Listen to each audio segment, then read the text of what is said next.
రైతే రాజు అన్న లోకం ఇప్పుడు ఏమైందో, రైతు కంట నీరు పెట్టినా ఎందుకు పట్టించుకోదో, పైరునే నమ్మిన రైతన్నా నీ కష్టం తీర్చేదెవరన్నా, ఊరిలోన ఉన్న రైతన్నా నిన్ను రాజు అన్నది ఎవరన్నా. రైతే రాజు అన్న లోకం ఇప్పుడు ఏమైందో, రైతు కంట నీరు పెట్టినా ఎందుకు పట్టించుకోదో.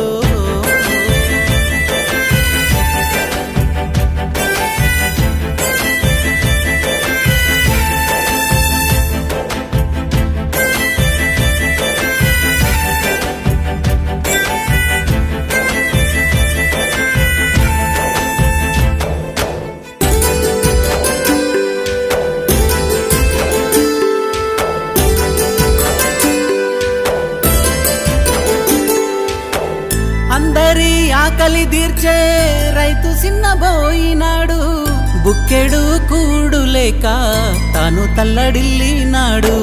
పనికిరాని భూమిని సైతం ప్రాణం పోసి పండిస్తాడు, ప్రాణం పోయే చివరి వరకు నేలమ్మనే నమ్ముకుంటాడు. చేతికొచ్చిన పంటకి గిట్టుబాటు రాకపోయేనా, చేతికొచ్చిన పంటకి గిట్టుబాటు రాకపోయేనా, నీకెంత నష్టం వచ్చినా పైరే ప్రాణమంటావయ్యా. పైరునే నమ్మిన రైతన్నా నీ కష్టం తీర్చేదెవరన్నా, ఊరిలోన ఉన్న రైతన్నా నిన్ను రాజు అన్నది ఎవరన్నా.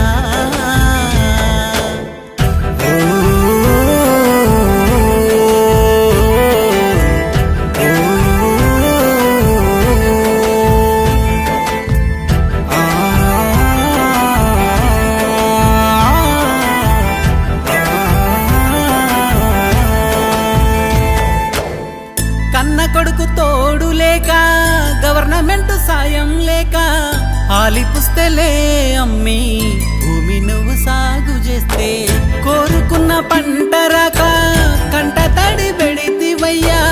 నువ్వెంత ఏడ్చినా గాని కన్నీళ్ళే మిగిలేనయ్యా.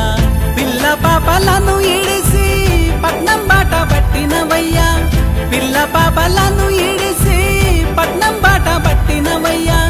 బ్రతుకు తెరువు కోసమని కూలిలాగా మారినవయ్యా. పైరునే నమ్మిన రైతన్నా నీ కష్టం తీర్చేదెవరన్నా, ఊరిలోన ఉన్న రైతన్నా నిన్ను రాజు అన్నది ఎవరన్నా.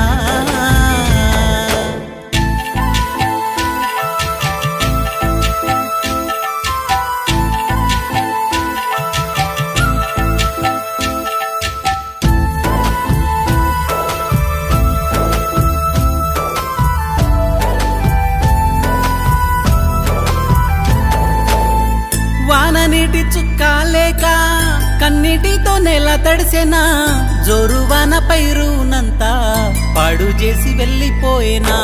నాగలికి కట్టేతాడు నీ మెడకు కట్టుకుంటివా, పంటలకు పోసే మందు నీ గొంతులో పూసుకుంటివా. పంట కొరకు చింత చేసినా నీ కోసను ఎరుగపోయిరా, పంట కొరకు చింత చేసినా నీ కోసను ఎరుగపోయిరా. భూతల్లినే నమ్మిన నువ్వు భూమిలోన కలిసిపోతివా. పైరునే నమ్మిన రైతన్నా నీ కష్టం తీర్చేదెవరన్నా, ఊరిలోన ఉన్న రైతన్నా నిన్ను రాజు అన్నది ఎవరన్నా. పైరునే నమ్మిన రైతన్నా నీ కష్టం తీర్చేదెవరన్నా, ఊరిలోన ఉన్న రైతన్నా నిన్ను రాజు అన్నది ఎవరన్నా. ఆనాడు రాజులా బ్రతికిన రైతు ఈరోజు ఆ రాజుల కింద బానిసలా మారాడు. రైతుకి ఎంత పెద్ద రోగం వచ్చినా అంత పట్టించుకోడు, కానీ తాను పండించే పంటకు ఏ చిన్న రోగం వచ్చినా తల్లడిల్లిపోతాడు. బార్డర్లో ఉండే ఆ సైనికులు లేకపోతే ఈ దేశం లేదు, మరి పొలంలో ఉండే ఆ రైతు లేకపోతే ఈ దేశంలో ఉన్న ప్రజలు ఉంటారా? ఒకసారి మీరే ఆలోచించండి. ఈ దేశంలో చాలామంది రైతులు ఆత్మహత్యలకు గురవుతున్నారు. వాళ్ళకి ఏదో జబ్బు వచ్చో లేక ముసల్తనం వచ్చో కాదు, బ్రతుకు మీద ఆశ లేక. పంటను పండించే హక్కు ఆ రైతుకుంది, కానీ ఆ పంటకు సరి అయిన ధర నిర్ణయించే హక్కు ఆ రైతుకుందో లేదో మరి మీకే తెలియాలి. ఇదంతా విని మీరు కూడా రైతులు కావాలన్నది నా ఉద్దేశం కాదు. మేము కూడా ఒక రైతు కుటుంబం నుంచి వచ్చాం అని మర్చిపోకుండా ఉండాలనేది నా ఉద్దేశం.